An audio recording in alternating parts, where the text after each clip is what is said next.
At a time when we're seeing a rise in the number of people battling eating disorders, the release of Michelle Stewart's memoir, Shell, could not be more important or more impactful. Today, we have a chance to learn a little bit more about Michelle's life and her battle with dual eating disorders as we sit down and chat with both her partner and her sister.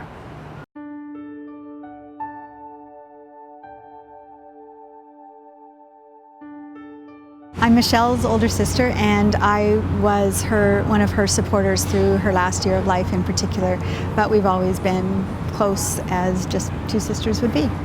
And I was Michelle's partner for 16 years. We met when she was about, I think, in her early 30s, 31 or 32. And of course she passed away at age 49 last year. Well, Michelle started off as just every little girl does. When she was 16, she started to develop eating disorder, and that eating disorder specifically was bulimia. And we recognized it as a family as an issue when she was about 18, and then into her mid-20s she developed anorexia as well. About 4 months after we cohabitated and were living together, she told me she had something important to tell me, and it was that she had had an eating disorder or eating disorders for, at that point, about 16 years. And she said to me, you know, I will understand if you don't want to stay with me. And of course, I opted to stay 16 years with her to hopefully help her along. And it was a lovely relationship.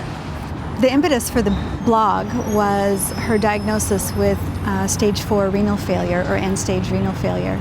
And she just decided that it was time to tell her story. And it really began as a description of what it was going to be like to be a palliative patient. But within a very short time, she had decided to come out about the reason for her illness, which was her dual eating disorder. She had a really huge job as the communications director at the Ministry of Health. And she was juggling balls in the air all the time, and she literally worked 24/7 and was so devoted to public service, and it was her life, and she believed so strongly in it. And I think that's part of her legacy, is that, you know, she wanted people to know that she really cared, and she really, really did care, and it showed. What we hope is that we start a conversation, that we bring it out of the shadows. You know, Michelle lived for 32 years with this terrible, what she believed was a terrible, dark secret. She really believed it would be the end of her if people knew. And so that, I think, held us all back in a lot of ways. You know, some of our extended family didn't even know until she was diagnosed with renal failure.